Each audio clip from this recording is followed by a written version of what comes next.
এতটা সীমালঙ্ঘন করেছিল, এতটা জালেম, এতটা জুলুম করেছিল, এতটা সীমালঙ্ঘন করেছিল, এতটা আল্লাহদ্রোহী করেছিল, সে নিজেকে মানুষের কাতার থেকে বের করে গোটা বিশ্বকে ঘোষণা দিল, ফাকালা আনা রাব্বুকুমুল আ'লা, আমি তোমাদের বড় খোদা। বলেন নাউযুবিল্লাহ।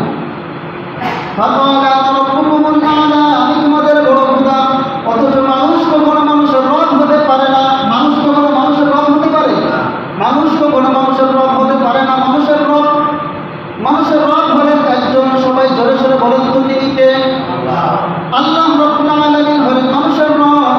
অথচ ফিরাউন সে গোটা মিশরে ঘোষণা দিল, ফাকালা আনা রাব্বুকুমুল আ'লা, আমি তোমাদের বড় খোদা।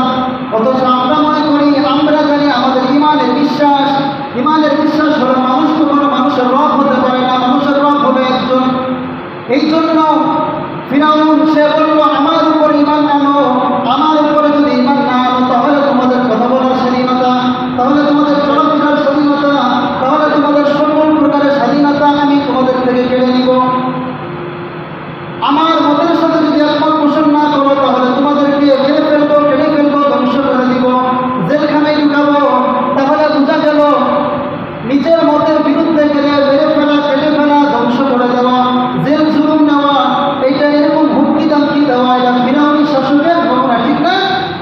মনে করেন আমার মতের বিরুদ্ধে গেল, আমি ক্ষমতাসীন একজন লোক, আমার মতের বিরুদ্ধে গেলে আমি যদি তাদেরকে বলি তোমাদেরকে মেরে ফেলবো, কেটে ফেলবো, ধ্বংস করে দিব, জেলখানায় ঢুকাবো, এটা ভালো শাসকের নমুনা নয়, এটা হলো ফিরাউনি শাসকের নমুনা, ঠিক না?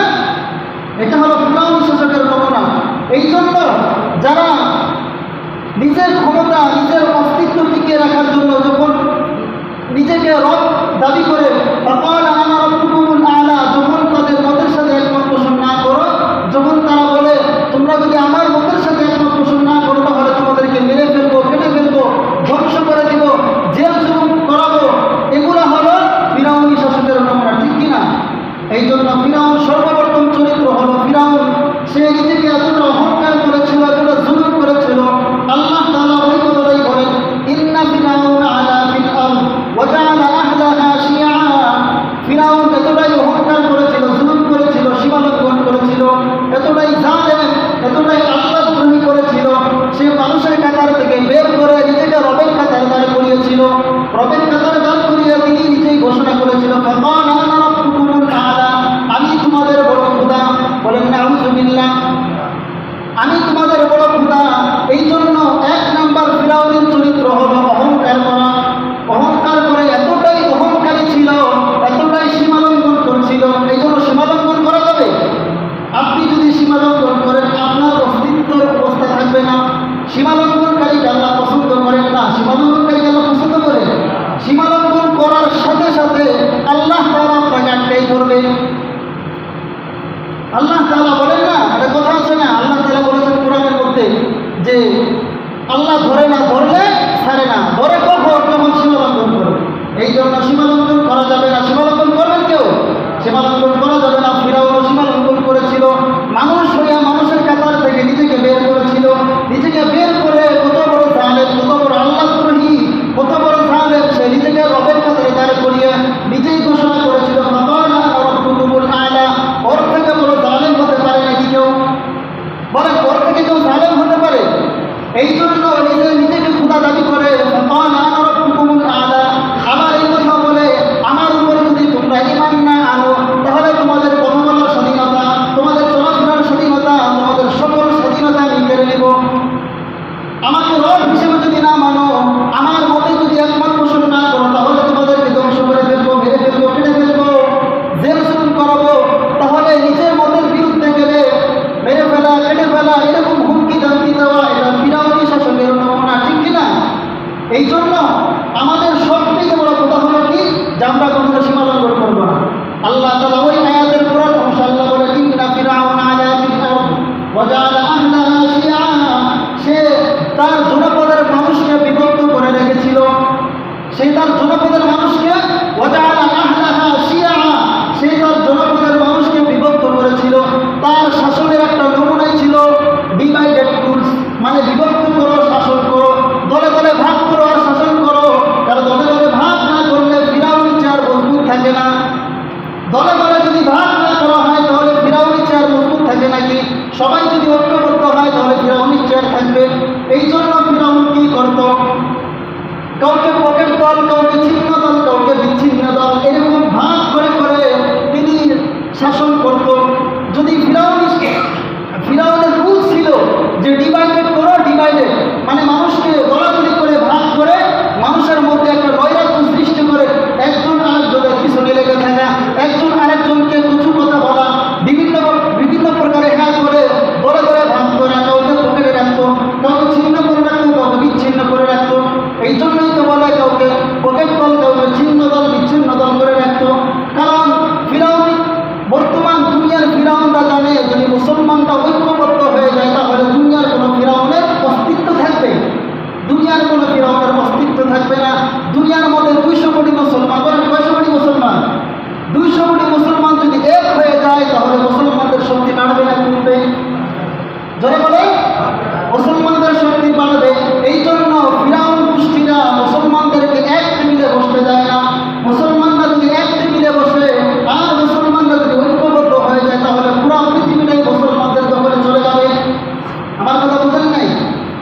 যদি ফিরাউনরা ডিভাইডেড, ফিরাউনের চরিত্র, দ্বিতীয় চরিত্র ছিল ওয়াজআলা আহলাহা শিয়া, সে মানুষকে, তার জনগণের মানুষকে মানে বিভক্ত করতো, দলে দলে ভাগ করতো, কাউকে পকেটে রাখতো, কাউকে ছিন্নভাবে রাখতো, কাউকে বিচ্ছিন্নভাবে রাখতো। কেন? নিজের গদি ঠিক রাখার জন্য। তারা জানে যদি জনগণ ঐক্যবদ্ধ হয়ে যায় তাহলে ফিরাউনের চেয়ার মজবুত আর থাকবে না। এই জন্য বিভক্ত করো, শাসন করো, দলে দলে ভাগ করো আর শাসন করো, মানুষের উপর জুলুম নির্যাতন যত দরকার আছে সব করো। এই জন্য পৃথিবীর কোনো পৃথিবীর ফিরাউনি শাসনরা কখনো মুসলমানদের ঐক্যবদ্ধ হতে দেয় না। মুসলমানরা যদি ঐক্যবদ্ধ হয়ে যায় তাহলে পৃথিবীর ফিরাউন তার টিকে থাকতে পারে না। 200 কোটি মুসলমান যদি একত্র হয়ে যায়, ঐক্যবদ্ধ হয়ে যায়, পুরা পৃথিবীটাই মুসলমানদের দখলে। এই জন্য দেখেন 200 কোটি মুসলমান আর ইহুদি আছে 500 কোটি। ইহুদিরা অনেক কম না? এরপরে মুসলমান নামায় খাচ্ছে কেন? মুসলমানরা ঐক্যবদ্ধ হতে পারে না। দেখেন পৃথিবীর মধ্যে 57টা 58টা রাষ্ট্র আছে, মুসলিম রাষ্ট্র। 57টা 58টা রাষ্ট্র যদি একত্র হইয়া মনে করেন সেনাবাহিনী বা যে কোনো একটা ফোর্স তৈরি করে বাইতুল মুকদ্দাসে পাঠায় আর ওই বাইতুল মুকদ্দাসকে মুক্ত করার জন্য, তাহলে কি সম্ভব কিনা বলেন? 57টা রাষ্ট্র যদি একত্র হইয়া বাইতুল মুকদ্দাস আমাদের প্রথম ক্যাবলাকে যদি মুক্ত করতে চায় তাহলে সম্ভব না? সম্ভব। কিন্তু 57টা রাষ্ট্র কখন এক হয়? এক হয় না। এই যে পৃথিবীর ফিরাউনরা এক হতে দেয় না। ওরা যত সমস্যা ওরা মুসলমানদের মধ্যে লাগাইয়া ওরা হাসে। ওরা কি করে? ওরা আনন্দ নেয় যে মুসলমানের মধ্যে লাগাই গেছি কত সুন্দর করে, আমাদের আর কিছু করা লাগবে না, আমরা দূর থেকে তাকাই দেখে খালি হাতে তালি দিব আর মজা নিব। এই জন্য পৃথিবীর কোনো ফিরাউন কখনো ঐক্যবদ্ধ হতে দেয় না। ঐক্যবদ্ধ যদি হয় তাহলে এই বাস্তব নমুনা আমাদের গত 5 আগস্টে একটা ঘটনা ঘটছে না? গত 5 আগস্টে কেন ঘটলো? গণমানুষের জোয়ার, ঠিক কিনা? সবাই ঐক্যবদ্ধ হইয়া যখন মাঠে নেমে আসছে তখন স্বৈরাচারের বিদায় হয়েছে কিনা? এই জন্য মুসলমান যদি ঐক্যবদ্ধ হয়ে যায়, ঐক্যবদ্ধ হলে পৃথিবীর কোনো মানুষ নাই এই মুসলমানদেরকে ঠেকানো। এই জন্য মুসলমানরাও শাসন করবে,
এই জন্য আমাদের সবার কি করতে হবে?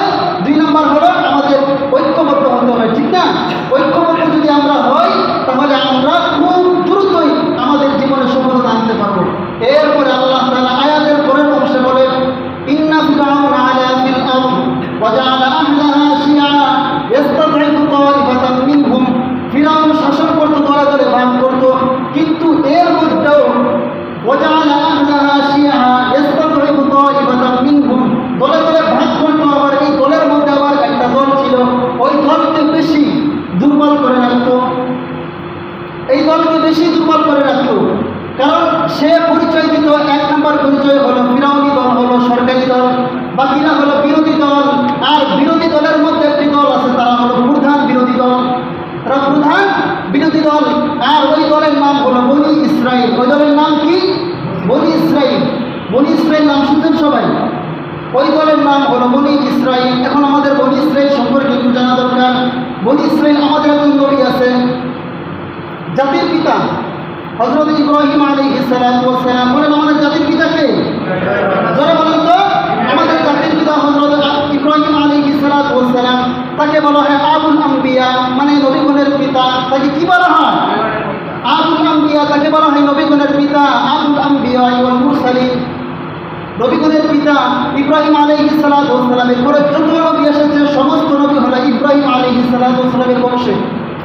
ইব্রাহিম আলাইহিস সালাতু ওয়াস সালামের বংশের যত নবী আসছে ইব্রাহিম আলাইহিস সালাতু ওয়াস সালামের পরে। এরপরে ইব্রাহিম আলাইহিস সালাতু ওয়াস সালাম বিয়ে করেছিলেন 2টা। কটা বিয়ে করেছিলেন? 2টা। তার একজন স্ত্রীর নাম ছিল হাজরা। হাজরা কি নাম? আর একজন স্ত্রীর নাম ছিল সারা আলাইহিস সালাতু ওয়াস সালাম। হাজরা আলাইহিস সালাতু ওয়াস সালামের গর্ভে হযরত ইসমাঈল আলাইহিস সালাতু ওয়াস সালাম আসছিলেন। আমরা সবাই জানি না? ইসমাঈল আলাইহিস সালাতু ওয়াস সালাম, হাজরা আলাইহিস সালাতু ওয়াস সালামের গর্ভে ইসমাঈল পুত্রের একজন নবী এসেছিলেন। বলেন তো ওই নবীর নাম কি?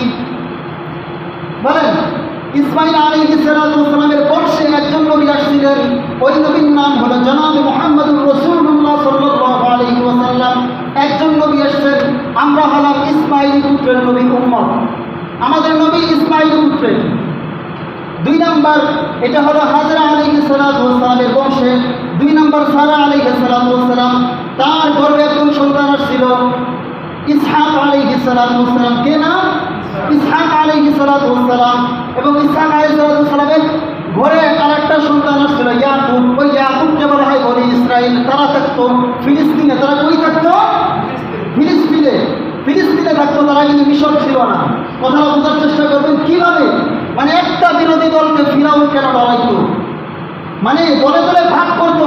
এর মধ্যে আবার বিরোধী দলের মধ্যে আবার প্রধান বিরোধী দল ছিল বনি ইসরাইল। প্রধান বিরোধী দল কে ছিল? বনি ইসরাইল। ওই বনি ইসরাইলে ফিরাউন খুব ডরাইতো।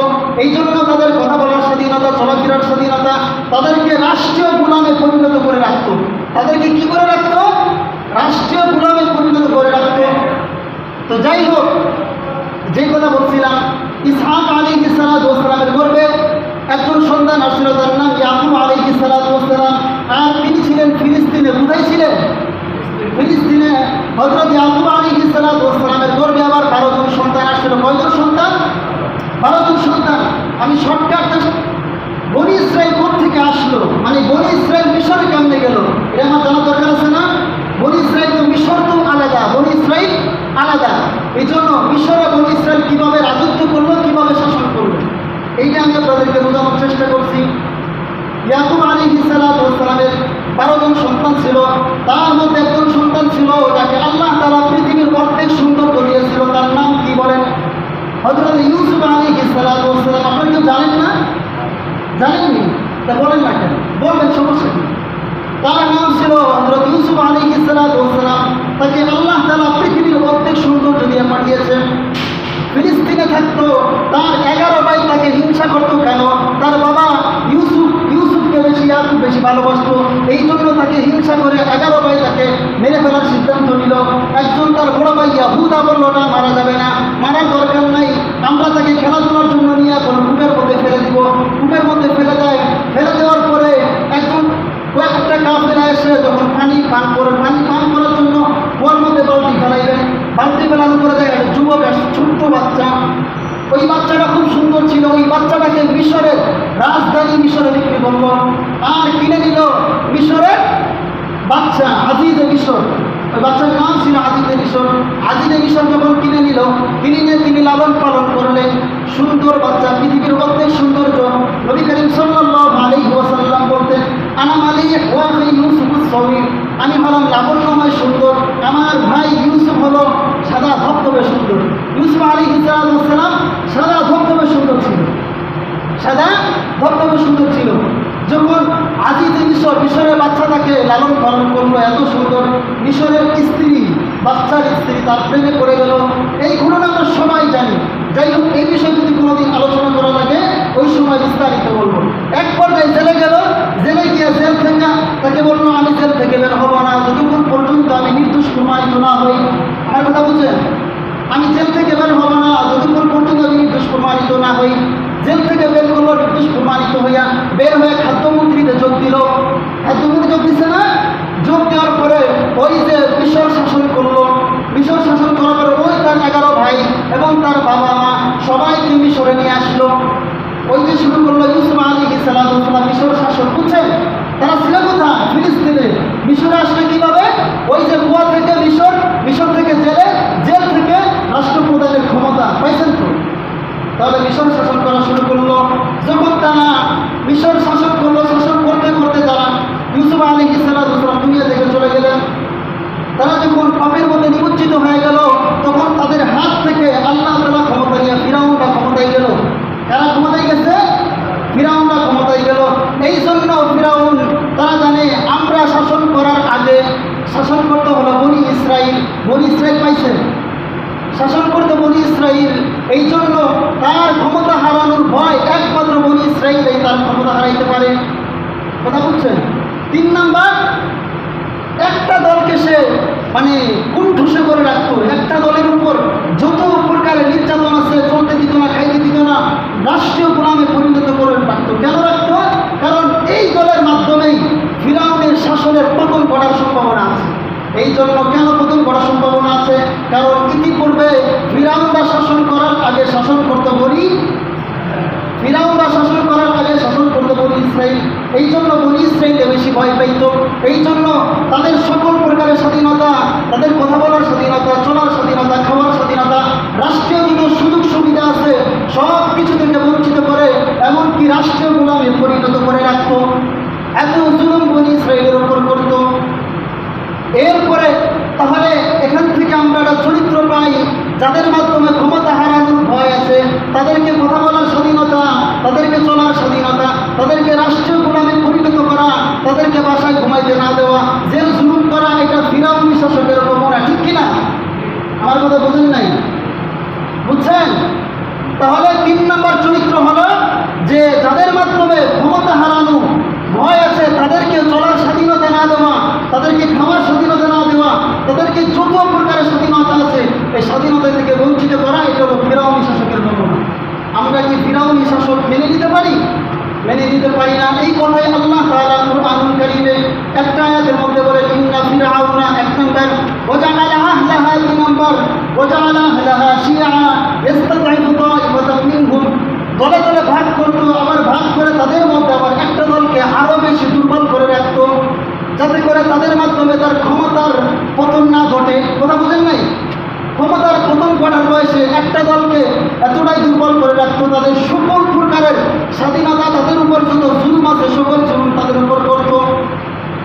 এখন আসেন 4 নম্বর ফিরাউনের চরিত্র। শিয়াই ইস্তাদঈফু তাইফাতাম মিনহুম ইউযাব্বিহু আবনাআহুম ওয়া ইস্তাহয়ী নিসাআহুম। ফিরাউন এত বড় জালেম ছিল, এত বড় জালেম ছিল, এত বড় জালেম ছিল যে বনি ইসরাইলের সত্য জন্ম নেওয়া শিশু বাচ্চাকে জবাই করত। সত্য জন্ম নেওয়া, বনি ইসরাইলের সত্য জন্ম নেওয়া শিশু বাচ্চাটাকে ধরে ধরে জবাই করত। এটা ছিল ফিরাউনের চরিত্র। এখন প্রশ্ন আসতে পারে, হুজুর কেন জবাই করত? প্রশ্নের উত্তর হলো, ফিরাউন একবার স্বপ্ন দেখেছিল। ফিরাউন স্বপ্ন দেখেছিল বাইতুল মুকাদ্দাস থেকে একটা বড় অগ্নিশিখা, বড় অগ্নিশিখা এসে তার পাশে একটি সরকারি দল, অর্থাৎ ফিরাউনের বংশের নাম ছিল কিপ্তি বংশ। ফিরাউনের বংশের নাম কি ছিল? কীর্তি বংশ। ফিরাউন স্বপ্ন দেখতেছে এই কীর্তি বংশের বাড়িঘর বাইতুল মুকদ্দাস থেকে অগ্নিকুণ্ড এসে জ্বালিয়ে পুড়িয়ে ছারখার করে দিচ্ছে। আর আশ্চর্যের ব্যাপার, এই মিশরে আরও কত মানুষ বসবাস করে, বনি ইসরাইলের লোকেরাও বসবাস করে, কিন্তু তাদের ঘর বাড়ি জ্বালায় না, পড়ায় না, কোনো কিছুই করে না। কিন্তু একমাত্র কীর্তি বংশ ফিরাউনি বংশের মানুষের ঘর বাড়ি জ্বালিয়ে পুড়িয়ে ছারখার করে দিচ্ছে। এই স্বপ্ন যখন দেখলো, দেখার পরে রাষ্ট্রের যত স্বপ্ন বিশারদ আছে, স্বপ্ন ব্যাখ্যাকারী আছে, সবাইকে ফিরাউনের রাজভবনে ডাকলেন এবং বললেন আমার এই স্বপ্নের ব্যাখ্যা দাও। যখন স্বপ্ন ব্যাখ্যাকারীরা যখন স্বপ্নের কথা শুনলো, ফিরাউনকে বলল, মহামান্য ফিরাউন, কি বলল? মহামান্য ফিরাউন, আপনি যে স্বপ্ন দেখেছেন এই স্বপ্নের ব্যাখ্যা ভয়াবহ, আপনি কি নিতে পারবেন নাকি? এই স্বপ্ন তো ভয়াবহ, আপনি তো সহ্য করতে পারবেন না। ফিরাউন বলল, ঠিক আছে, কোনো সমস্যা নাই, আমি সহ্য না করতে পারলেও আমার শুনতে হবে। এরপরে তারা বলল, অতি শীঘ্রই বনি ইসরাইলের একটা শিশু বাচ্চা জন্ম নিবে, আর সে বড় হয়ে আপনার ফিরাউনি সাম্রাজ্যের পতন ঘটাবে। ব্যাখ্যা বুঝছেন? মানে অতি শীঘ্রই একটা সন্তান জন্ম নিবে বনি ইসরাইলের গর্ভে থেকে, বনি ইসরাইল থেকে ওই সন্তান বড় হয়ে আপনার ফিরাউনের সাম্রাজ্যের পতন ঘটাবে। এই কথা শোনার পরে ফিরাউনের মাথা ঠিক আছে না গেছে? ফিরাউনের মাথা গেছে না, এখন টেনশনে পড়ে গেছে, কি করা যায়। সঙ্গে সঙ্গে ফিরাউন তার সেনাবাহিনীকে ডাক দিল। সেনাবাহিনীকে ডাক দিয়ে বললো, শোনো, আজকের থেকে আমার অর্ডার হলো, বনি ইসরায়েলের প্রতিটা ঘরে তোমরা সার্চ করবা, প্রতিটা মহিলার সার্চ করবা। তারা যখন বাচ্চা প্রসব করে, করার পরে ছেলে বাচ্চা জন্ম দিবে, কি বাচ্চা? ছেলে বাচ্চা জন্ম দিবে, তাদেরকে ধরে জবাই করবা। আর মেয়ে বাচ্চাদেরকে ছেড়ে দিবা আমাদের দাসীর জন্য।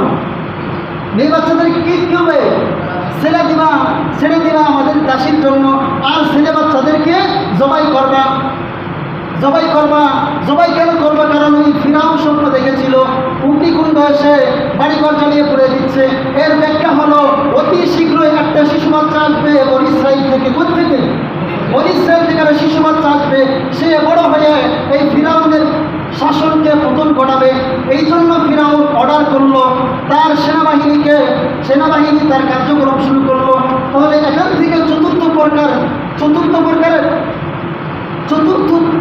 চরিত্র কি? চতুর্থ চরিত্র হলো যাদের মাধ্যমে ক্ষমতা চলে যাওয়ার ভয় আছে, তাদেরকে অন্যায়ভাবে হত্যা করা ফিরাউনের শাসকের নমুনা, ঠিক কিনা? এই যে শিশুগুলো হত্যা করলো, লক্ষ লক্ষ শিশুকে কেন হত্যা করলো? তার একজন শিশুর কারণে লক্ষ লক্ষ শিশুকে হত্যা করলো। তাহলে যাদের মাধ্যমে ক্ষমতা হারানোর ভয় আছে, মানে ক্ষমতা চলে যাওয়ার ভয় আছে, চেয়ার বড় হওয়ার ভয় আছে, তাদেরকে অন্যায়ভাবে হত্যা করা, তাদেরকে ধ্বংস করে দেওয়া, তাদেরকে জেল জুলুম দেওয়া, তাদেরকে মেরে ফেলা, তাদেরকে গুম করা, তাদেরকে আয়না ঘরের মধ্যে রাখা, এটা ফিরাউনি শাসকের নমুনা, ঠিক কিনা? এটা ফিরাউনি শাসকের নমুনা না? বলেন, এটি কি আমার কথা নাকি আল্লাহর কথা? وجعل أهلها شيعا يستضعف طائفة منهم يذبح أبناءهم। একজনের ক্ষমতা টিকিয়ে রাখার জন্য হাজার হাজার মানুষ মারে কিনা? মারছেনি। এই জন্য দেখেন ফিরাউন কি করতো, একজনকে নিজে বাঁচার জন্য লক্ষ লক্ষ সদ্য জন্ম নেওয়া শিশু, চিন্তা করে দেখেন, সদ্য জন্ম নেওয়া শিশুকে জবাই করতো। কত বড় জালেম ছিল! ইউযাব্বিহু আবনাআহুম ওয়া ইস্তাহয়ী নিসাআহুম, জবাই করতো আর মেয়েদেরকে দাসী বানাইতো। কত বড় জালেম! কিন্তু আশ্চর্যের ব্যাপার হলো, সেনাবাহিনীরা যখন জবাই করে, যখন ফিরাউন এই আইন করে, ওই মুহূর্তেই মূসা আলাইহিস সালাতু ওয়াস সালাম জন্মগ্রহণ করেন। বলেন সুবহানাল্লাহ। যখন মূসা আলাইহিস সালাতু ওয়াস সালাম জন্মগ্রহণ করেন, তখন তার মায়ের টেনশন বাড়লো না কমলো? বলেন, তখন তার মায়ের টেনশন বাড়ছে না কমছে? তার মা তো টেনশন পড়ে গেছে। এই জন্য আল্লাহ তাআলা তার মার মধ্যে একটা ইলহাম ঢুকাই দিলেন। কি ঢুকাই দিলেন? একটা ইলহাম ঢুকাই দিলেন, একটা আল্লাহ তাআলার পক্ষ থেকে নূর ঢুকাই দিলেন। টেনশন করো না। আল্লাহ তাআলা ওই কথা কোরআনের মধ্যে কোট করেছেন। আল্লাহ বলেন, ওয়ালা তাখাফু ওয়ালা তাহজানু ইন্না রাদুহু ইলাইহি ওয়া জাইলুহু মিনাল মুরসালিন। আল্লাহ তাআলা মূসা আলাইহিস সালাতু ওয়াস সালামের মাকে বলেন, তুমি টেনশন করো না, চিন্তিত হয় না, হতাশ হয় না, আমি তোমার সন্তানকে তোমার কোলেই ফিরিয়ে দিব। কিন্তু তোমার কিছু কৌশল অবলম্বন করতে হবে। ফিরিয়ে দিব না শুধু, তোমার সন্তানকে আমি রাসূল বানাবো। কি বানাবো? ইন্না রাদুহু ইলাইহি ওয়া জাইলুহু মিনাল মুরসালিন। তাকে রসুল বানাবে। এরপরে মুসা আলাইহিস সালামের মাকে আল্লাহ তাআলা বললেন, তুমি তোমার সন্তানকে, ছোট ছোট বাচ্চাকে একটা সিন্দুক বানাও, একটা বাক্স বানাইয়া তোমাদের পাশে যে নদী আছে নদীতে ভাসাই দাও। আনিকতি বিহি বিত্তাবুতি, ওই কথা আল্লাহ কোরআনের মধ্যে বলেন, আনিকতি বিহি বিত্তাবুতি ফাকুতিবিহি বিল ইয়ামি ফালিয়ুলকিহিল ইয়ামু বিসাহিল ইয়াখুযহু আদুউন লি ওয়া আদুউন লাহ। তখন তার মা মুসা আলাইহিস সালামের মা তার সন্তানকে একটা সিন্দুকের মধ্যে ঢুকাইয়া পানির মধ্যে বাসাই দিলেন। টেনশন, পানির মধ্যে বাসাই দিলেও মায়ের টেনশন আছে না? আসেনি। মা টেনশন করবার আছে, কি হবে না কি হবে না। এক পর্যায়ে তার মেয়ে অর্থাৎ মুসার বোনকে বলল, ওই যে সিন্দুক যেভাবে বাইশে বাইশে যাবে তুমি তার কিনারা দিয়ে যাবা, এই সিন্দুকটা কোথায় গিয়ে দিলেন। আল্লাহর কি কুদরত, ওই সিন্দুকটা ফিরাউনের ঘাটে গিয়ে ভিড়ল। কোন ঘাটে গিয়ে ভিড়ছে? ফিরাউনের ঘাটে গিয়ে ভিড়ছে। ফিরাউনের ঘাটে আবার ছিল আসিয়া। আসিয়া যখন দেখলো সুন্দর একটা বাক্স দেখে তার দাসীদেরকে বললো, যাও বাক্সটা নিয়ে আসো। বাক্সটা যখন নিয়ে আসলেন, বাক্সটা খুলে দেখো সুন্দর একটা বাচ্চা। নবীদের চেহারা কি সুন্দর হয় না? নবীদের চেহারা সুন্দর হয়, সুন্দর একটা বাচ্চা। এই বাচ্চা থেকে পরাণ চড়াই গেল। আসিয়া ছিল আমার নিঃসন্তান, ওই সময় কোনো সন্তান হয় নাই। সামনে আমার ফিরাউন। এই অবস্থা দেখে ফিরাউন দেখে ফেলছে। দেখার সাথে সাথে ওই আসিয়া বলল, এই বাচ্চাটাকে আমি লালন পালন করতে চাই। ফিরাউন বললো, এটা আবার কোথেকে গেল, আমি তো টেনশনে বাঁচি না, আমার ক্ষমতার কি হয় না হয়, টেনশনে পড়ে গেছে। এরপরেও আসিয়া বলল যে তুমি এই বাচ্চাটাকে আমাকে লালন পালন করার সুযোগ করে দাও। কারণ দেখেন আল্লাহ তাআলা বলেন, ওয়া আন্নাহু হুয়া আমাতা ওয়া আহইয়া, বলেন জীবন মৃত্যুর মালিককে আল্লাহ। আল্লাহ বলেন, ওয়া আন্নাহু হুয়া আমাতা ওয়া আহইয়া, আমি জীবন দেই, আমি মরণ দেই। যাকে যখন আমার মারা লাগে, যাকে যখন জীবন দেওয়া লাগে আমি জীবন দেই, যাকে যখন বিপদ থেকে উদ্ধার করা লাগে আমি উদ্ধার করি। ওই কথাটাই যখন ফিরাউন দেখলো এই বাচ্চাটাকে, ফিরাউন টেনশনে পড়ে গেল। কিন্তু এখন একটা প্রশ্ন আসে, এই প্রশ্নটা কোনোদিন কেউ করে না। প্রশ্ন আসে, যেই মুহূর্তে ফিরাউন বাচ্চাদেরকে হত্যা করতেছিল, ওই মুহূর্তে একটা সিন্দুকের মধ্যে একটা বাচ্চা, সিন্দুকের মধ্যে একটা বাচ্চা, তার বউ আসিয়া, প্রিয়তম আসিয়া পাইল, কিন্তু ওই বাচ্চাটাকে কেন হত্যা করলো না? যতই আসিয়া করুক, এরপরে তো ফিরাউনের টেনশন আছে না বাচ্চা নিয়ে? আসেনি। আবার এই বাচ্চারা বনি ইসরায়েল কিনা তাও জানে না, বনি ইসরায়েলও হতে পারে, আবার এটা অন্য বংশেরও হতে পারে। কেন হত্যা করে নাই? কারণ ফিরাউন আর আসিয়া, এটা তাফসীরের মধ্যে আসছে কীভাবে দেখেন। আমরা যারা বিবাহ করেছি, এটা উদাহরণ দিয়ে বুঝাইছে, আমরা যারা বিবাহ করেছি, আচ্ছা আমার স্ত্রী যত কথা বলে সব কথাকে আমার ভালো লাগে, সব কথাকে আমি সাপোর্ট করি। এরপরে আমি যদি যে কথাটা আমার ভালো লাগে না, ওই কথাটা যদি সাপোর্ট না করি, আমার সংসার টিকবে? মনে করেন এক সপ্তাহ যদি আমি নেই যে আমার স্ত্রী যে কথাগুলো বলবে, যে কথাগুলো আমার ভালো লাগবে না, ওই কথাগুলো করতেই দিব না, তাহলে এক সপ্তাহ সংসার টিকবে না। টিকবে নি বলেন? কারণ ভালো না লাগলেও আমরা কি করি, আমার ভালো লাগে না, তুমি করে ফেলো, তুমি করবা, তোমার ইচ্ছে মতো করতেই পারো। সেম অবস্থা দেখেন, আমি যদি আমার স্ত্রীর সব দোষ ধরি, আমাদের সংসার টিকবে? একইভাবে যখন আসিয়া ওই সন্তানটাকে লালন পালন করতে চাইল, ফিরাউনের মনের ভিতরে আল্লাহ তাআলা ঢুকাই দিল যে ফিরাউন, এই যে তোমার প্রিয়তমা স্ত্রী এই বাচ্চাটাকে লালন পালন করতে চায়, সব কিছুই আসিয়া তোমার ভালো রাখতে হবে, বিষয়টা এমন না, তাকে তুমি করতে দাও। দেখেন ফিরাউন করে মানে আসিয়া করে বললো, আসিয়া ফিরাউনকে বললো, ওয়াকালাত ইমরাতু ফিরআউনা কুররাতু আইনিন লি ওয়ালাদ লা তাকতুলু আসা আন ইয়ানফানা আও নাত্তাখিদাহু ওয়ালাদা। আসিয়া বলল, আমার প্রিয়তমা স্বামী শোনো, এই বাচ্চা হয়তো আমার আর তোমার চক্ষু শীতলকারী হতে পারে। কুররাতু আইনুন লি ওয়ালাদ মানে এই বাচ্চা তোমার আমার চক্ষু শীতলকারী হতে পারে। লা তাকতুলু, হত্যা করিও না। কথা বুঝেন নাই? হত্যা করিও না। আসা আল্লাহু وقالت امرأة فرعون قرة عين لي ولد لا تقتلوا عسى أن ينفعنا أو نتخذه ولدا। এই বাচ্চা হত্যা করিও না, আমাদের কোনো বাচ্চা নাই, আমরা তাকে আমাদের নিজেদের সন্তানের মতো লালন পালন করব, হয়তো আমাদের কোনো একটা সময় কাজে আসবে। কার কথা? আল্লাহ তাআলা আসিয়ার কথাটাই সেম কথা আল্লাহ কোরআনের মধ্যে বলে দিচ্ছে। এই কথা শুনে ফিরাউন মেনে নিল, ঠিক আছে তুমি লালন পালন করো। কিন্তু ফিরাউন বলল, এই বাচ্চাকে লালন পালন করতে হলে তো বাচ্চা মানুষ মাছ গোশ ভাত খেতে পারে, খাইতে পারে না, দুধ খাইতে হবে। কী খাইতে হবে? এই জন্য দুধ খাওয়ার জন্য দুধের যে ধাত্রী বলা হয় না, এই ধাত্রীগুলো কী ব্যবস্থা করতে হবে। ফিরাউন বলল, এই যে মিশরের মতো যত মহিলা আছে সমস্ত মহিলাকে দাওয়াত করো, দাওয়াত করে এনে যার স্তন থেকে এই শিশু বাচ্চা দুধ পান করবে তাকে আমাদের এই বাড়ির সাম্রাজ্যে রেখে দিব। অসংখ্য মহিলাকে আনলো, কারো মুখে কারো দুধ বা কারো স্তন মুখে নিল। কারণ কি, আল্লাহ তাআলা ইতিপূর্বেই বলে দিয়েছেন মুহাররামনা আলাইহিল মারাজিআ মিন ক্বাবল। আল্লাহ তাআলা বলেন, আমি মুসার জন্য অন্য নারীদের স্তনকে হারাম করে দিয়েছি, অন্য নারীদের স্তনকে হারাম করে দিয়েছি। আবার ওই যে পাশ দিয়ে আসতেছিল তার বোন, মনে আছে? তার বোন যে আসতেছিল, সে দাঁড়ায় দেখতেছিল এমন ঘটনা, সে যে কোনোভাবে লুকাইয়া ফিরাউনের সাম্রাজ্যের মধ্যে ঢুকে গেল। সে গিয়ে বলল ওই কথা আল্লাহ তাআলা বলেন, হাল আদুল্লুকুম আলা আহলি বাইতি ইয়াকুলুনাহু লাকুম ওয়া হুম লাহু নাসিহুন। যখন কোনো মানুষের স্তন মুখে দিল না, তখন মুসা আলাইহিস সালামের বোন বলল, আমি কি আপনাদেরকে এমন একটা পরিবারের কথা বলতে পারি, হাল আদুল্লুকুম আলা আহলি বাইতি ইয়াকুলুনাহু লাকুম ওয়া হুম লাহু নাসিহুন। আমি কি আপনাদেরকে এমন একটা পরিবারের কথা বলতে পারি যেই পরিবার এই সদ্য জন্ম নেওয়া শিশু বাচ্চার দায়িত্ব নেবে। তখন বলল, আসিয়া বলল, ঠিক আছে, তুমি কার কথা বলছো তাকে ডেকে আনো। তিনি ওই মুসা আলাইহিস সালামের বোন খুশি হয়ে দৌড়াইয়া তার মায়ের কাছে গেল। মায়ের কাছে গিয়া মূল ঘটনা বলল। যখন বলল ফিরাউনের ঘাটে গিয়া সন্তান ফিরাউনের ঘাটে গিয়া ফিরাউনের সাম্রাজ্যে গেছে গা। এরপরে মায়ের টেনশন আরও বেড়ে গেছে। আরে যার ভয়ে আমি কি করলাম, সিন্ধুকের মধ্যে ঢুকাইলাম, তার ভয়ে, অথচ তার সাম্রাজ্যের মধ্যে আমার সন্তান চলে গেছে, এমনিতে ভয় পাচ্ছে। আবার আল্লাহ তাআলা বলেছেন, ওয়ালা তাখাফু ওয়ালা তাহজানু ওয়া আনতুমুল আ'লাউনা ইন কুনতুম মুমিনিন। ভয় পেও না, টেনশন করিও না। আল্লাহ তাআলা সান্ত্বনা দিতেছে, আবার মায়ের মন বুঝতেছে না। কারণ যার ভয়ে এত কিছু করলো, লক্ষ লক্ষ বাচ্চাকে ধ্বংস করলো, ওই ঘরেই আবার মুসা আলাইহিস সালাম চলে গেল। তখন তার মা চলে গেলেন ফিরাউনের সাম্রাজ্যে গিয়ে দাঁড়াইলেন।